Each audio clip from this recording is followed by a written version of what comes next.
Okay, so number 14 is solve the following equation. So in order to solve, you want to get all the denominators the same and then solve the top. So you're going to look here to see what is missing. So I have a 2x and a 2x here, but this has a 9. These don't have 9s. So I'm going to multiply times 9 over here. And then this one here, I need to multiply times 2x. So my common denominator is going to be 18x. Remember, whatever you do to the denominator, you need to do to the numerator. 9 times 1 is 9, plus 2x times 1 is 2x. And that equals 9 times 5 is 45.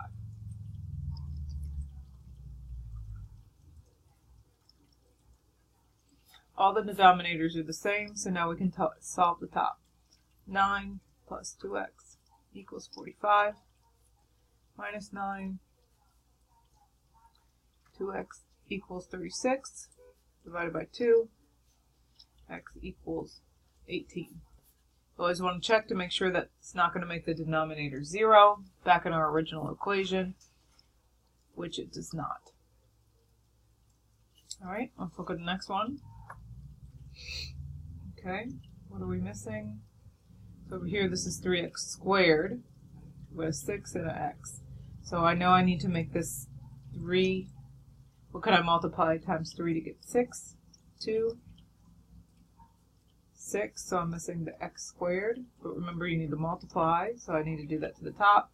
And over here, I'm missing 6x. Okay. So, on the bottom, I have 6x squared. In the top, 6x times 1 is 6x, minus x squared times 1 is x squared, equals 2 times 4 is 8 over 6x squared. Okay, all the denominators are the same. So I can solve the top. 6x minus x squared equals 8. Alright, to solve this is a trinomial, so we're going to move everything over. Plus x squared minus 6x. I'm going to rewrite. I've got x squared minus 6x plus 8 equals 0. Okay, to solve this, we're going to factor. So I have x minus 2, x minus 4. And then you want to know what x equals, so we're going to set each of these equal to 0. X minus 2 equals 0. X minus 4 equals 0 plus 4. So x equals 4. X equals 2. Just make sure that doesn't make the denominator 0, which it does not, so no extraneous solutions. Alright, next one. So notice that it's 4x over x plus 5 minus 2. So you want to do is make this into a fraction. So we're going to put it over 1, and we can put any whole number over 1. And then notice I have x plus 5 here and x plus 5 here, but I don't in this case. So we're going to multiply times x times 5, x plus 5, which I need to do the same thing to the numerator. So x plus 5 is my common denominator. Okay, I have 4x minus 2 times x plus 5 equals, and we didn't change anything on the right side. So now that my denominators are the same, I can solve the top. 4x minus 2x minus 10 equals 7x. Just went ahead and distributed the negative 2. Collect like terms. That gives me 2x minus 10 equals 7x. Minus 2x on both sides. Gives me 5x equals negative 10 divided by 5. X equals negative 2. Make sure if I put negative 2 back up here, does not equal 0, which it doesn't. So that is my final answer. All right, one more. So I have x minus 4 and x minus 2 equals 1 over x squared minus 2x plus 1. Well, we know we need to change this into a fraction. And then this one we want to factor to see what I'm missing. So I have x minus 2, x minus 2. But then I have this x on the outside, which means I need to multiply this first fraction times x over x. And then here I'm missing the x times x minus 2. But if I do that in the denominator, also need to do that in the numerator. So let's rewrite. I have x times x minus 4. My common denominator is x times x minus 2 equals, we didn't change that first one, x times x minus 2. And then we had to multiply that times the top. So okay, I think the video cut off, but I'm not sure where we stopped here. So we've got the common denominator, and then we're going to solve the top. So once we solve the top here, we can subtract x squared, so they go away. Then I have 4x equals 1 minus 2x plus 2x on both sides. That gives me negative 2x equals 1, divide by negative 2 on both sides. So my final answer is x equals negative 1/2. Okay. All right, let's go on to some graphs. What is the parent function of a rational function? So f of x equals 1 over x. That is the parent function. The next group says list the transformations. So remember, our transformations are left, right, up, down, flip over the x-axis, or vertical compression or stretch. So this guy right here, okay, that's going to be down 28. Then we have this, which, remember, this one is affecting the x, so we know that it is either left or right, but this is insiders lie, so plus means left, 15. And then our negative in front means reflect or flip over the x-axis. Okay, let's keep going. List the transformations, then graph. We're actually not going to graph this, so all we're going to do is list the transformations. So we have minus 2, so that means to the right 2. And then our plus 1 means up 1. Okay, so those are our transformations. Okay, next page. Which of the following equation applies to the given graph? So you could do this two ways. If you recognize where the vertical asymptote is, I have a vertical asymptote here at 1, 2, 3. So x equals 3, which means 3 is not part of the domain. So your choices would be B or C. And being not part of the domain means it makes the denominator 0. So both B and C make the denominator 0. And then you want to look to see where your horizontal asymptote is, which is at y equals 1. So we know y equals 1. If I look here, the degree is the same. So 1 over 1. So I have y equals 1 as my horizontal asymptote.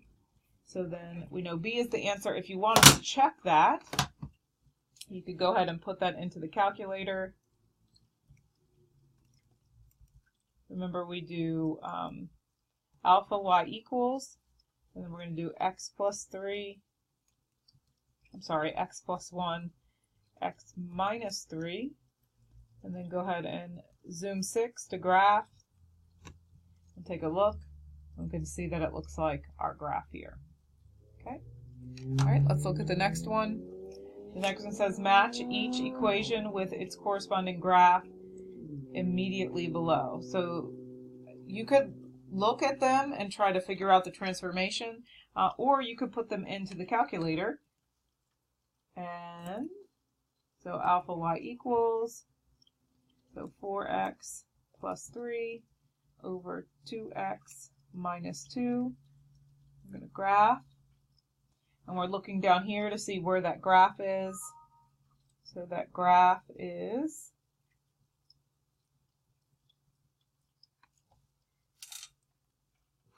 the graph is a B for this one. And if you can't tell for sure, notice that the range here is a little different. We've got 5 to 5.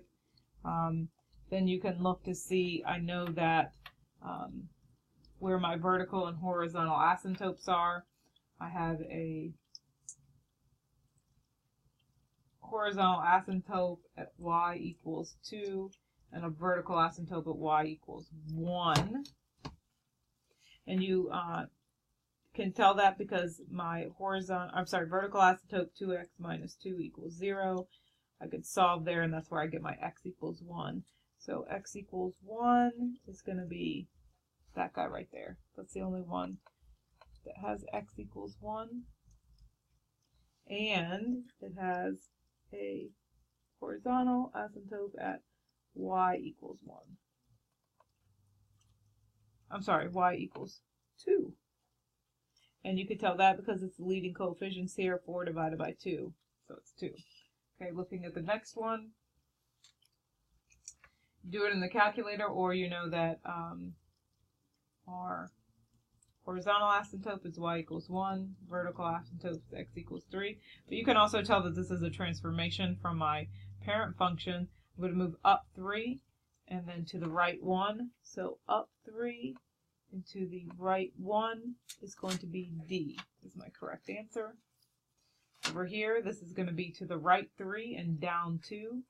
So to the right 3 and down 2. I'm sorry, right 3 up 2, right? That's a plus. So the right 3 and up 2, which is going to give me A.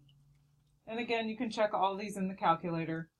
And then my last one, of course, is C. And we'll go ahead and plug that into the calculator just to be sure.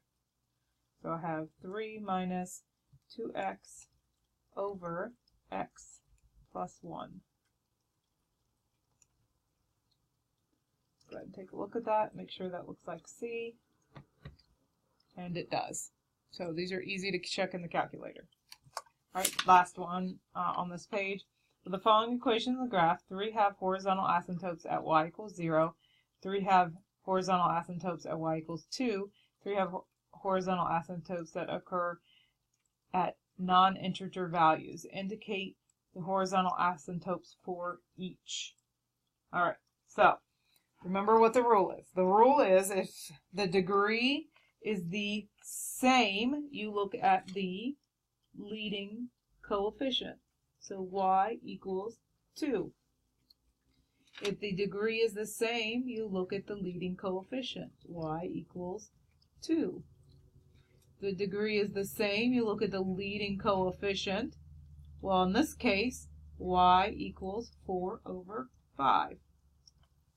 Leading coefficient is the same. I'm sorry, the degree is the same. Leading coefficient, y equals negative 3 over 7. Again, you're looking at the degree.